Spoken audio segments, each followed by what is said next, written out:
দর্শক আসসালামু আলাইকুম, আশা করছি আপনারা সবাই ভালো আছেন। আজকে আমি আপনাদের সাথে নিউজ প্রেজেন্টেশনের প্রিপারেশন নিয়ে কথা বলবো, অর্থাৎ যেদিন আমার নিউজ থাকে সেদিন আমি কিভাবে নিজেকে প্রিপেয়ার করি সেই বিষয়টি আপনাদের সাথে আলোচনা করব। আমি পেশায় একজন ব্যাংকার এবং আমি নিউজ প্রেজেন্টেশন প্রফেশনে যে আছি এটা হচ্ছে একটা পার্ট টাইম প্রফেশন।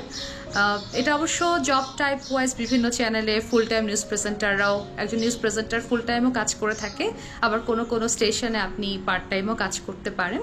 তো আমার জব টাইপটা হচ্ছে আমি নিউজ প্রেজেন্টেশনে পার্ট টাইম কাজ করছি।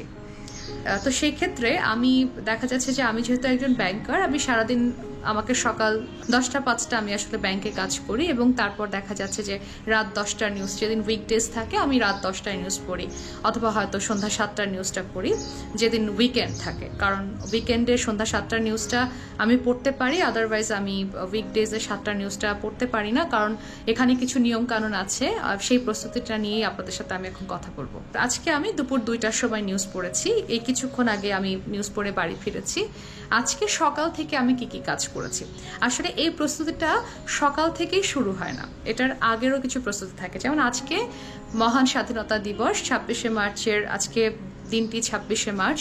30 লক্ষ শহীদের বিনিময়ে আসলে আমরা আজকের এই স্বাধীনতা পেয়েছি। আজকে এই মহান স্বাধীনতার দিনে আমি স্বাধীনতা দিবসে আমি সেসব শহীদদের প্রতি আমার আন্তরিক অন্তরের অন্তঃস্থল থেকে আমি আসলে তাদের প্রতি শ্রদ্ধা জ্ঞাপন করছি।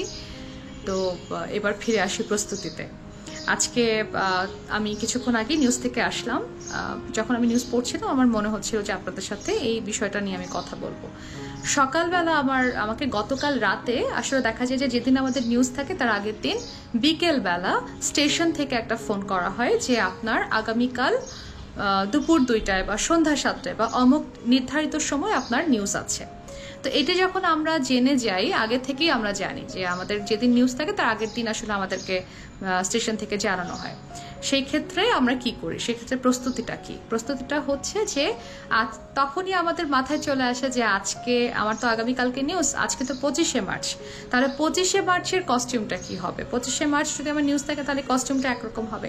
আবার আমি যখন 26শে মার্চের নিউজ পড়ছি তখন আমার কস্টিউমটা কিন্তু ডিফারেন্ট হবে। তো আমাদের যখন নিউজ থেকে জানানো হলো যে আপনার আগামীকালকে নিউজ আছে, তখন আমার ফার্স্টে যেটা মাথায় এসেছে সেটা হলো যে আগামীকাল দিবসটি কি, আগামীকাল কি কোনো স্পেশাল ইভেন্ট আছে কিনা বা কোনো স্পেশাল ডে কিনা।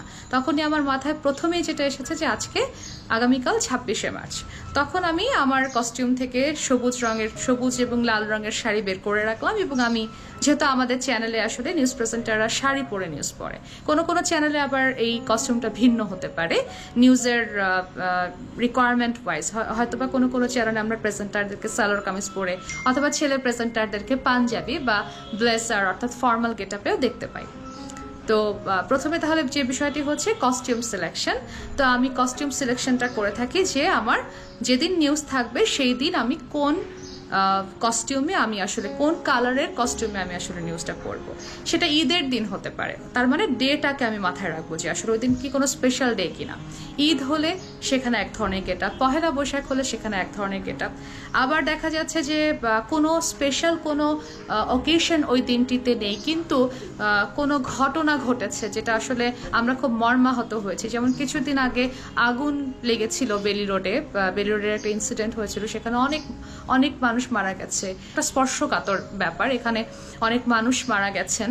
তো সেই ক্ষেত্রে আমরা ওটাও কিন্তু মাথায় রাখবো যে আমাদের নিউজের কন্টেন্টগুলো আসলে ওই দিন কি থাকবে। সো ওইটাকে মাথায় রেখে আমাদেরকে কস্টিউমটা কিন্তু সিলেকশন করতে হয়। তো প্রথমে আমি যেটা বলছি যে যখন আমার নিউজ থাকে তখন আমি কি করি, আমাকে কস্টিউম সিলেকশন করতে হয় যে আমি কোন পোশাকে, মানে কি ধরনের পোশাক পরে আমি নিউজটা পড়বো। এবং কস্টিউম সিলেকশনের সময় এই বিষয়গুলোই আসলে আমি মাথায় রাখি। এবং মানে কি ঘটনা ঘটেছে, একটু আগে কি ঘটলো, একটু আগে আমার দেখা গেল 10টার সময় রাত 10টায় আমি নিউজ পড়বো, তাহলে সন্ধ্যা 7টায় একটা ঘটনা ঘটেছে, সন্ধ্যা 7টায় কোথাও আগুন লেগেছে, কোথাও মানুষ মারা গেছে, কোথাও বম্বিং হয়েছে। তো এই বিষয়গুলো মাথায় রেখে আসলে কস্টিউম সিলেকশনটা হয়। এখানে ছোট্ট একটা টিপস আমি দিব, সেটা হচ্ছে যে হ্যাঁ, আমি হয়তো আজকে তো হয়তোবা আমাকে রেড কালারের শাড়ি পরে, আজকে কোনো একটা দিবস আছে, আমাকে রেড কালারের শাড়ি পরে নিউজ পড়তে হবে, কিন্তু ওই সময় আমি দেখলাম যে সকালবেলা একটা ঘটনা ঘটেছে যেটাতে বঙ্গবাজারে আগুন লেগেছে, সেখানে প্রচুর ব্যবসায়ী ক্ষতিগ্রস্ত হয়েছে। তো সেই ক্ষেত্রে তাহলে কি আমি রেড কালারের নিউজটা রেড কালারের ড্রেসটা পরে কি আমি নিউজটা পড়বো? আসলে কিন্তু বিষয়টা তা নয়। রেড কালারের ড্রেস পরে তখন নিউজ পড়ার প্রশ্ন আসছে না, অথবা কোনো মহান নেতা বা কোনো একজন স্পেশাল পার্সোনালিটি, কোনো একজন ফেমাস কেউ মারা গেছে, যার কারণে হয়তো বা মানে এইটার একটা এইটা এখন বার্নিং নিউজ। আমাকে নিউজ যখন আমি পড়বো তখন আমার কন্টেন্টগুলোর মধ্যে দেখা যাচ্ছে মেজরিটি কন্টেন্টই থাকছে ওই নিউজটা নিয়ে, তখন সেটাকে মাথায় রেখে আমার কস্টিউমটা কিন্তু ডিফারেন্ট হবে।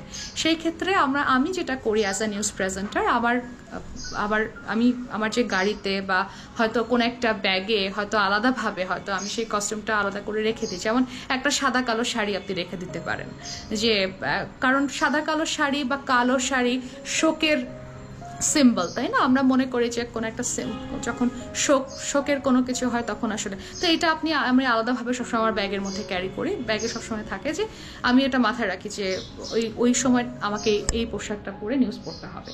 তো এই গেল কস্টিউমের কথা। এরপরে আমাকে আরেকটি বিষয় যেটা আমি বলবো সেটা হচ্ছে সময়, যে আপনার যেদিন নিউজ থাকে সেদিন আপনি কতক্ষণ আগে আপনাকে স্টেশনে থাকতে হবে। আপনার নিউজ হচ্ছে রাত 10টার সময়, তাহলে আপনাকে অবশ্যই 8টার মধ্যে স্টেশনে ফিজিক্যালি প্রেজেন্ট থাকতে হবে। কেন থাকতে হবে? সেখানে কিছু কারণ আছে। কারণ আপনি 1 ঘন্টা হয়তো নিজেকে রেডি করলেন, 1 ঘন্টা এক একজনের ক্ষেত্রে সময়টা ভিন্ন হতে পারে। কেউ 10 মিনিটে হয়তো রেডি হয়ে যাচ্ছে, কেউ 15 মিনিটে রেডি হচ্ছে।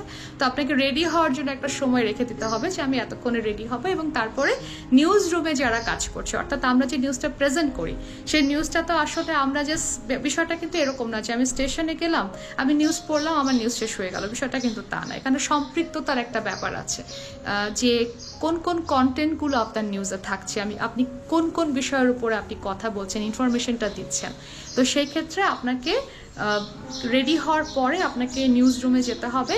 নিউজ রুম হচ্ছে সেই রুমটা যেখানে আসলে নিউজটা এডিটিং করা হয়। সারাদিন ধরে রিপোর্টাররা এবং ডেস্কে আমাদের কালিগসরা যারা সংবাদকর্মী আছেন, তারা যে সংবাদটা কালেক্ট করে আমাদের জন্য নিউজটা প্রিপেয়ার করছেন, তারা অনেক কষ্ট করেন। তো তাদের যে নিউজগুলো যেগুলো তারা রেডি করছে সেই নিউজগুলো একবার এক নজরে দেখা, সেই স্ক্রিপ্টটা একবার একটু চোখ বুলিয়ে দেওয়া, এবং সেখানে কোনো ভুল আছে কিনা সেটা নিয়ে আপনি এডিটরের সাথে কথা বলতে পারেন, রিপোর্টারের সাথে কোনো কনফিউশন থাকলে সেটা নিয়ে আপনি কথা বলতে পারেন। সো এই যে প্রস্তুতিটা, এটা কিন্তু আপনার নিউজ রুমে একরকম প্রস্তুতি হয়, আবার শুধু সেখানেই প্রস্তুতি না, প্রস্তুতিটা আমি আরো অন্যভাবেও আমি নিই, সেটাও আমি আপনাদের সাথে বলবো। তো ওই সময়টাতে যে 2 ঘন্টা আগে আমি যে স্টেশনে গেলাম, তখন আমি প্রথমে রেডি হলাম মেকআপ রুমে, এবং সেখানে রেডি হওয়ার পরে আমার কস্টিউমটা ঠিকঠাক করে আমি ভালোভাবে স্ক্রিনের জন্য নিজেকে রেডি করে সুন্দরভাবে তারপর আমি নিউজ রুমে গেলাম, এবং নিউজ রুমে গিয়ে আমার কলিগদের সাথে আমি কথা বললাম, আমি স্ক্রিপ্টটা দেখলাম। সব কিছু দেখে আমাকে অবশ্যই নিউজটা যখন অন এয়ারে যাবে, অর্থাৎ রাত 10টার নিউজ, আমাকে অবশ্যই নিউজ স্টুডিওতে অর্থাৎ যেখান থেকে নিউজটা অন এয়ার করা হয় সেই স্টুডিওতে আমাকে অবশ্যই 10 মিনিট আগে গিয়ে বসতে হবে, হট সিটে বসতে হবে, যেখান থেকে আমি নিউজটা প্রেজেন্ট করব। এবং সেটা একটা স্টুডিওর মধ্যে সেখানে কোনো স্টুডিওতে দেখা যাচ্ছে 10টার নিউজ, যদি মোস্ট অফ দ্য চ্যানেলে এই রাত 10টার নিউজটা প্রাইম নিউজ হয়, সেই ক্ষেত্রে হয়তো 3টা ক্যামেরার ব্যবহার থাকে, অর্থাৎ 3টা ক্যামেরাতে হয়তো আমি স্টুডিওতে বসে নিউজ পড়ছি। তো তখন লাস্ট মিনিটে আমার স্টুডিওতে যে ক্যামেরাম্যান ভাইয়া থাকেন, সেই ভাইয়া হয়তো ক্যামেরাতে আমার ফ্রেমিংটা করেন, সব কিছু ঠিকঠাক আছে কিনা, টেকনিক্যাল এভরিথিং পারফেক্ট আছে কিনা, সেটার জন্য আমাকে কিন্তু নিউজ স্টুডিওতে 10 মিনিট আগে প্রবেশ করতে হয়। তো এই হলো আসলে মোটামুটি একটা প্রস্তুতির কথা আমি বললাম। সো এই তো ছিল মোটামুটি। আরেকটা বিষয় আপনাদের সাথে শেয়ার করা প্রয়োজন, সেটা হলো যে অনেক সময় আমার ঠান্ডা কাশি লাগে, আমি অসুস্থ থাকি। তো সেই ক্ষেত্রে কি করতে হবে? সেই ক্ষেত্রে আমি দেখা যাচ্ছে যে একটু আদা কুচি নিয়ে যাচ্ছি, অর্থাৎ কোনো একটা কিছু যেটা আমাকে নিউজটা প্রেজেন্ট করার সময় আমাকে হেল্প করবে, অর্থাৎ আমার গলাটা যেন পরিষ্কার থাকে, কাশি যেন না আসে। তো সেই ক্ষেত্রে এই নিজের গলার প্রতিও যত্নবান হতে হয়। সো যেদিন আমার নিউজ থাকে সেদিন আমার আসলে প্রস্তুতিটা সকাল থেকেই শুরু হয়। সকালবেলা নিউজ পেপার পড়া থেকে শুরু করে, আমি যখন অফিসে থাকি তখনও আমি আপডেটেড থাকি। আমরা স্মার্টফোন ব্যবহার করি, স্মার্টফোন থেকেও আমরা পোর্টাল থেকে নিউজগুলো দেখে নিই, অর্থাৎ নিউজের অথেন্টিসিটিটা যেন আপনার এক্সপ্রেশনে প্রকাশ পায়, সেভাবেই নিজেকে সকাল থেকে একেবারে টিল দ্য নিউজ আপনাকে রেডি রাখা। তো আশা করছি আমি আপনাদেরকে নিউজ প্রেজেন্টেশনের প্রস্তুতির ব্যাপারে কিছুটা ধারণা দিতে পেরেছি। আপনাদের যদি কিছু প্রশ্ন থাকে তাহলে আপনারা আমাকে কমেন্ট বক্সে কোয়েশ্চেন করুন, আমি চেষ্টা করি আমি আপডেট করতে পারি এবং আপনাদের যেন আমার মাধ্যমে উপকার হয়। তো আপনারা সবাই ভালো থাকবেন, সুস্থ থাকবেন। আজকে এই পর্যন্ত, ধন্যবাদ, আল্লাহ হাফেজ।